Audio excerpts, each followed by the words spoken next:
Hi, and welcome to SecretEntourage.com. Today we have the pleasure of speaking with Arnold Sanchez of Archinomist.com, a young gentleman who actually in recent years sold the business for $32 million and is here to tell us how to build a company from your living couch, starting with no money at all.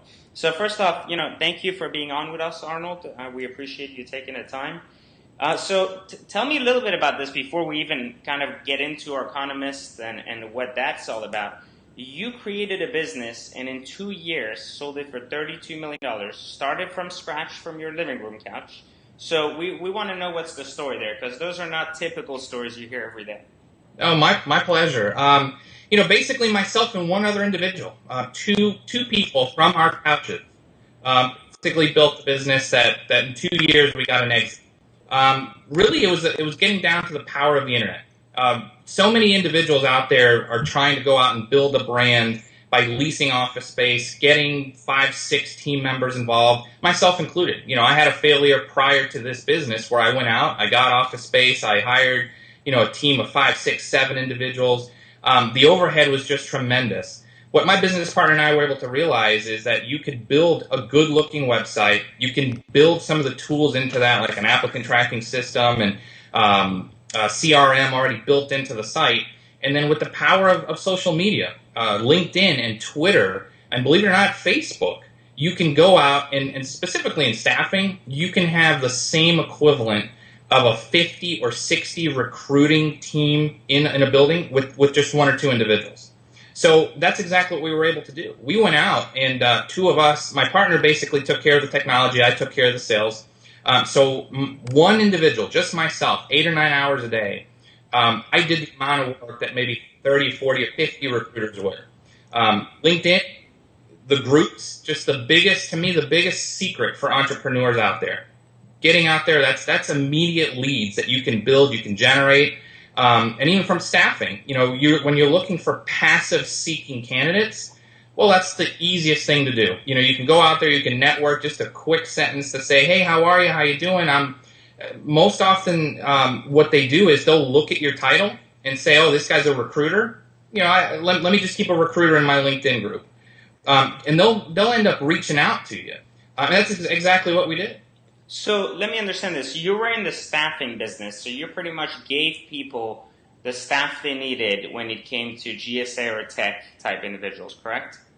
Correct. We supplemented their workforce in technology and then in government as well. So tell me a little bit about the logistics and revenue model of this past company prior to acquisition. Well, the logistics of it is quite complex. You have to not only go out there and secure business accounts, but you have to build a pipeline of talent, and then you also have to sell that talent to the client once you have them.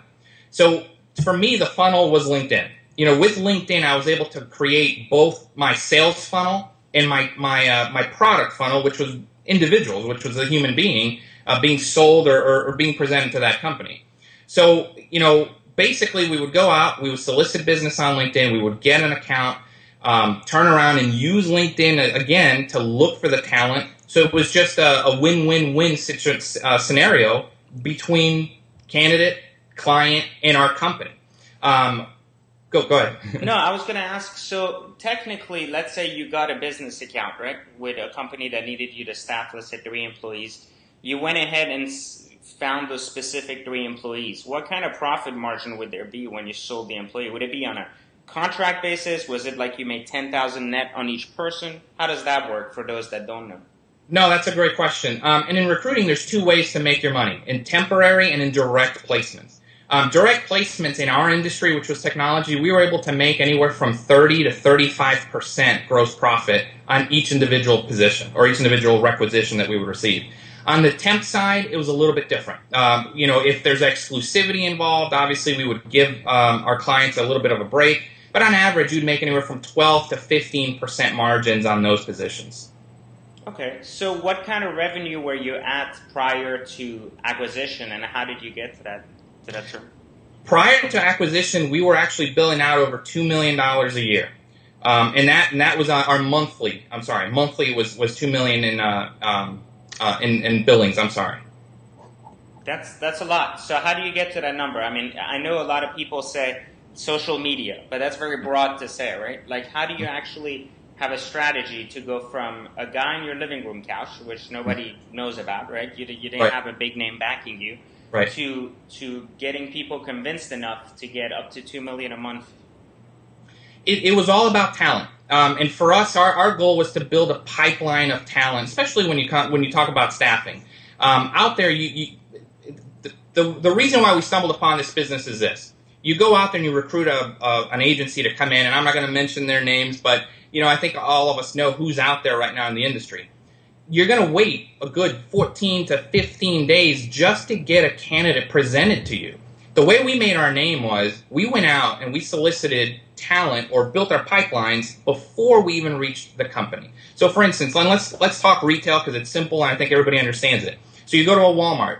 Before we approached Walmart, we said, let's build a candidate pipeline of 100 to 150 talented individuals that would fulfill multiple positions in that Walmart.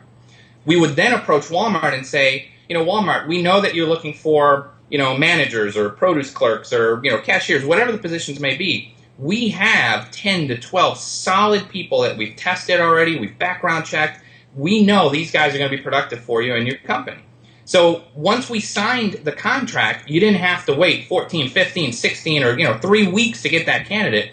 You were looking at a turnaround of 24 to 48 hours. You would have one, if not 3 or 4 talented individuals, right there in your front doors ready to be placed. We took that business model and grew it.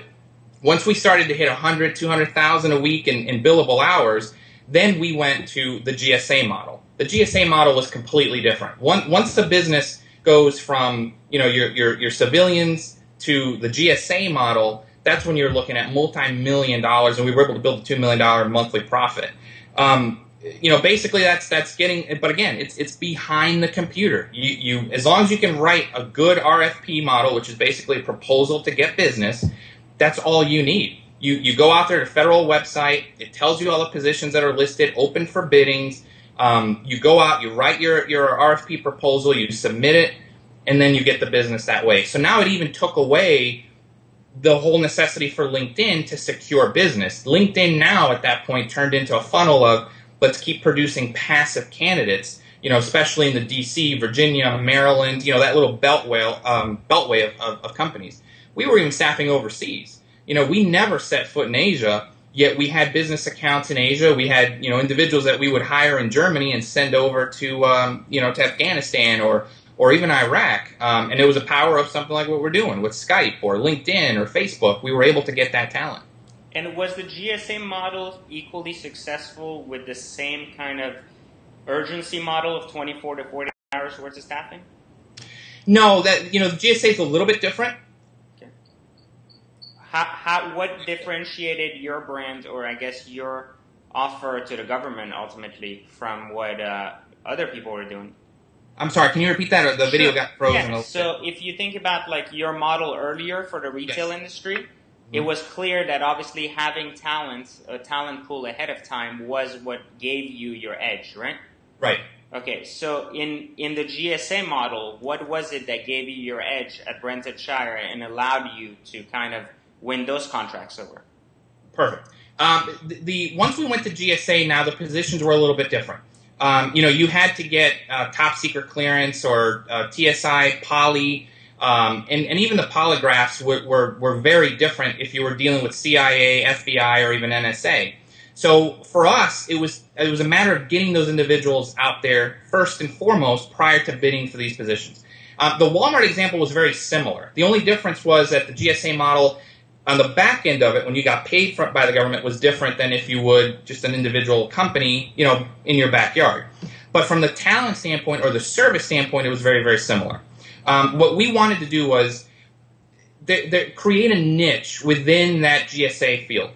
There's 1 or 2 job fairs out there in DC, within that beltway of Maryland, Virginia, specifically to attract that type of talent. We were able to go in and source those candidates without having to fly out to DC, without having to pay, $5-6 grand to set up a booth, by simply going into LinkedIn groups. Certain key phrases or buzzwords, TSI, full scope poly candidates, top secret, resumes. there were certain things that we were able to